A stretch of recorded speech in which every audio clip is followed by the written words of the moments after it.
Olá, seja bem-vindo a mais uma aula de artes. Na aula de hoje, nós vamos falar sobre a arte medieval. Acompanhe. A arte medieval é aquela que foi produzida durante o período da Idade Média, que compreende entre os séculos 5 aos séculos 15 depois de Cristo. Esse tipo de arte está associada à religiosidade, é uma palavra-chave desse estilo de arte, uma vez que nesse período a Igreja, especialmente a Igreja Católica, tinha grande poder e influência na vida das pessoas. Assim, o teocentrismo, que é um termo que significa Deus como centro do mundo, foi a principal característica da cultura medieval. Note como, por exemplo, esse vitral que está aqui ao lado. Nesse vitral, vocês percebem representações de Cristo crucificado, algo que seria Maria, Maria Madalena, seus pés, e ao outro lado, provavelmente, um outro discípulo, ou o próprio José. Então, nós temos o vitral aqui como representação desse estilo de arte que prezava pela religiosidade. Com a tomada de Roma pelos povos bárbaros, tem início o período histórico conhecido como Idade Média. A partir de então, a cultura greco-romana praticamente desapareceu na Europa Ocidental. Os valores culturais dos povos invasores são radicalmente diferentes dos desenvolvidos pelos gregos e romanos.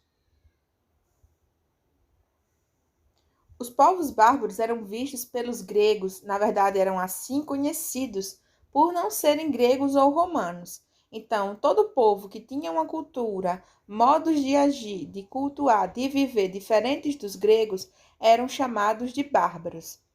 As manifestações artísticas dos bárbaros revelam apenas uma preocupação decorativa. Eles não tinham uma influência religiosa na sua manifestação de arte, ao contrário dos gregos e romanos que cultuavam os deuses. Gregos e romanos tinham uma grande produção de esculturas de seus deuses como forma humana de seus líderes políticos e chefes militares. Já os bárbaros apresentam uma ausência quase total da representação da figura humana nas manifestações artísticas. Os estudiosos afirmam que isso acontece por causa do nomadismo desses povos. Eles estavam sempre mudando de lugar para usufruir da terra, né, da pastagem que havia naqueles lugares, pois eram povos que possuíam muitos animais e precisavam de pastagens. E também por isso eles empreendiam grandes batalhas para conquistar espaços, terras, onde seus gados pudessem pastar e eles pudessem crescer enquanto reino. Nas manifestações artísticas que os bárbaros se destacavam, eles produziam pequenos objetos como brincos, colares, pulseiras, fivelas e fechos. Nada além disso. A partir daí, na Idade Média, ou o período também conhecido como medievo, poucas pessoas sabiam ler. Essa atividade de saber ler era exclusiva dos membros da igreja, que era conhecido como clero, e dos nobres, né, reis, rainhas e imperadores. Portanto, a arte religiosa da Idade Média tinha o intuito de aproximar as pessoas da religiosidade e apresentar um caráter didático. A ideia da arte produzida nesse período era trazer as pessoas para próximo da igreja, dos dogmas católicos e da religião. Nota isso com essa pintura religiosa que foi realizada em têmpera, um tipo de tinta sobre madeira, no período de 1308. Note aí provavelmente a figura da Virgem Maria com o menino Jesus sentado ao seu colo. A igreja, nesse período, passou a exercer sua influência sobre toda a sociedade e até mesmo sobre o Estado, pois as escolas monásticas, dos mosteiros, dos monastérios, eram as únicas instituições educacionais para onde as famílias podiam mandar seus filhos. As famílias mais pobres, que não tinham dinheiro para custear esses estudos, mandavam seus filhos como uma oferta e muitos se transformavam em padres. Era uma forma de sair da pobreza existente nos feudos. Além de cuidar do ensino, foi também a igreja que continuou a contratar artistas, construtores, carpinteiros, marceneiros, vitralistas, decoradores, escultores e pintores, pois as igrejas eram os únicos edifícios públicos que ainda se construíam. A principal organização político-administrativa desse período, ou seja, a forma como a sociedade se organizava no período medieval, estava baseada no sistema feudal. Nessas grandes extensões de terra, a mobilidade social era inexistente. Isso significa que uma pessoa que nasce camponês morrerá camponês, não teria como ascender a outros graus, a outros patamares na sociedade. Por exemplo, não se tornaria nobre, um rei dificilmente ou quase nunca se tornaria um pobre, cada um manteria sua condição financeira durante toda a vida. A sociedade feudal era exclusivamente rural e autossuficiente. Isso significa que eles tinham domínio de várias atividades de produção de itens e produtos e alimentos que financiariam e manteriam a vida naquele lugar.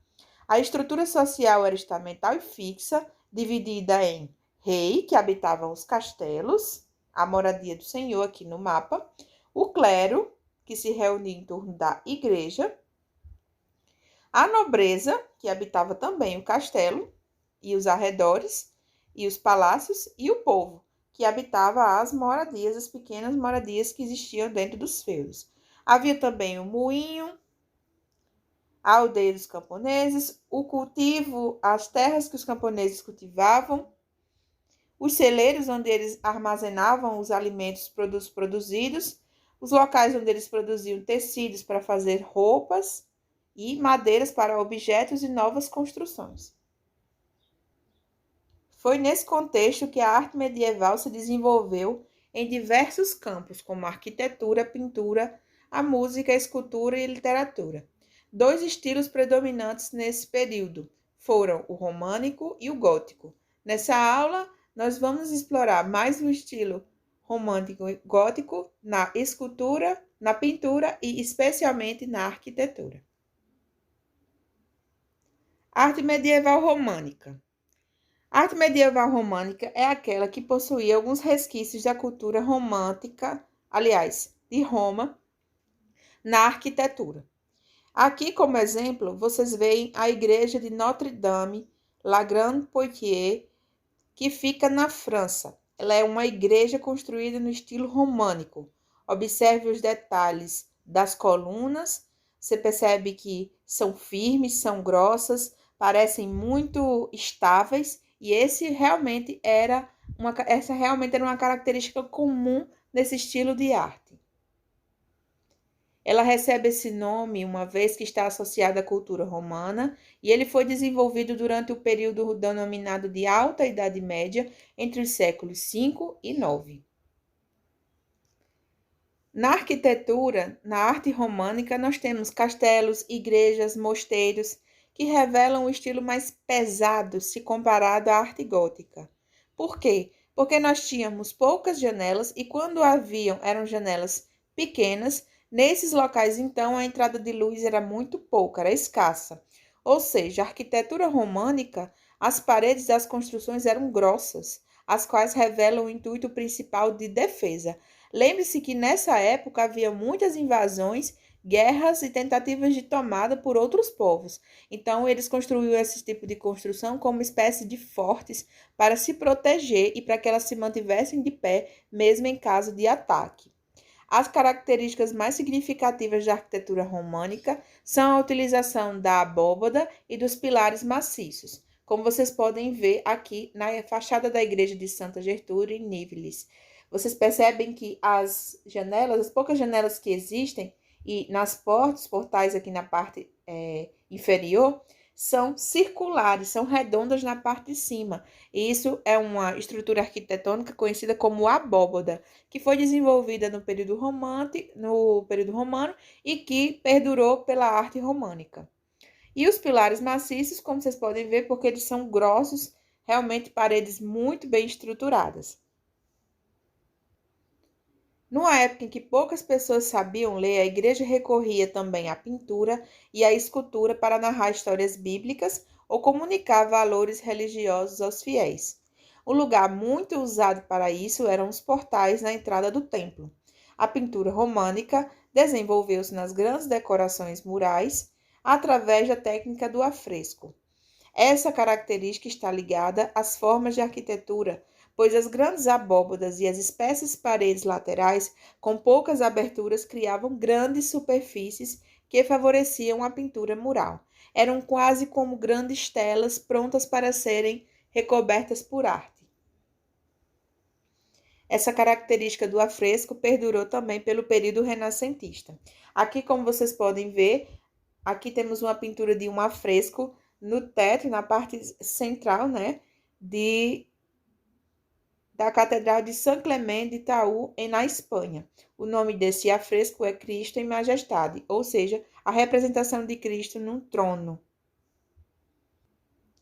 Também poderíamos observar referências à religiosidade através das esculturas, que geralmente ficavam marcadas nas bordas, nas laterais das catedrais, dos palácios também. Aqui vocês veem a ressurreição dos mortos na fachada da Catedral da Basileia, na Suíça. Arte medieval gótica. A arte medieval gótica tem uma principal diferença entre ela e a românica. É o estilo de arquitetura. Enquanto que a arquitetura românica é mais aberta, é mais fechada, com pilares mais maciços e pequenas janelas, a arte medieval gótica abriu espaço para grandes janelas e portais e a estruturas imponentes, altas e pontiagudas. Aqui, como vocês podem ver, um bom exemplo disso é a Catedral de Milão, na Itália. A construção ela é um exemplo de arte gótica, muito conhecida no mundo. A arte gótica é posterior à arte românica, veio depois, e foi desenvolvida no período denominado Baixa Idade Média, quando a Idade Média já estava se aproximando do fim. Ela foi desenvolvida no século X até o XV, quando começou o período do Renascimento. Diferente da arte romântica, a arte gótica, como falei, revelou maior leveza e abertura.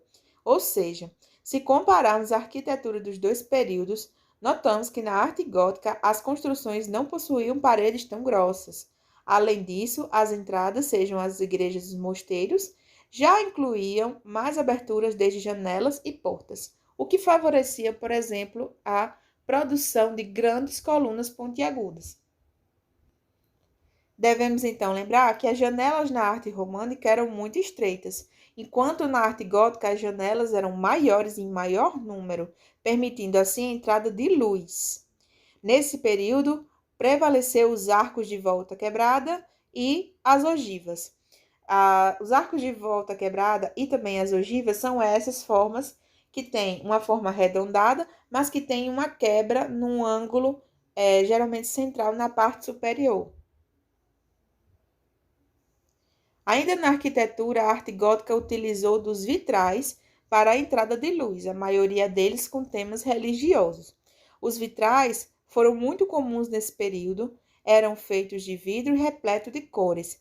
Geralmente representavam temas religiosos. No entanto, há aqueles em formato arredondados, tal qual rosáceas e mosaicos. Aqui na lateral vocês podem ver um exemplo de um vitral, que eram pinturas feitas especialmente sobre a textura do vidro, que permitiam a passagem de luz através da sua superfície, iluminando os desenhos feitos. Ainda voltando para a arquitetura, note que na Catedral de Salzburg, que é um dos exemplos de arte gótica produzida nesse período, ela possui a torre mais alta da igreja do país, com 123 metros de altura. Além disso, o relógio em uso mais velho do mundo, ele é de 1386, está lá. A construção iniciou-se em 1220 e terminou em 1258. Nessa época, a construção de igrejas, catedrais, monumentos, palácios demoravam muitos anos. Há monumentos que demoravam cerca de 600 anos para ficar pronto. Esse aqui ficou pronto relativamente rápido, algo em torno de 38 a 40 anos. Note que essas arquiteturas com as pontas muito agudas e muito altas tinham um motivo. Eles imaginavam que quanto mais alta a arquitetura, mais próximos de Deus os fiéis se sentiriam. E por fim, um exemplo de escultura gótica. Note que há muita expressão facial na escultura gótica, diferente, por exemplo, dos egípcios, que faziam esculturas sem expressões faciais. Aqui a gente tem um detalhe de uma escultura religiosa da Catedral Gótica de Chartres, em França. Provavelmente apóstolos, discípulos e esse que está com a chave na mão, provavelmente o próprio São Pedro. E essa foi um pouco da nossa aula sobre arte gótica, arte românica, enfim, arte medieval. Espero que você tenha gostado, que tenha contribuído para que você pudesse aprender mais sobre esse período da nossa história. Um abraço e obrigado por assistir até aqui. Até a próxima!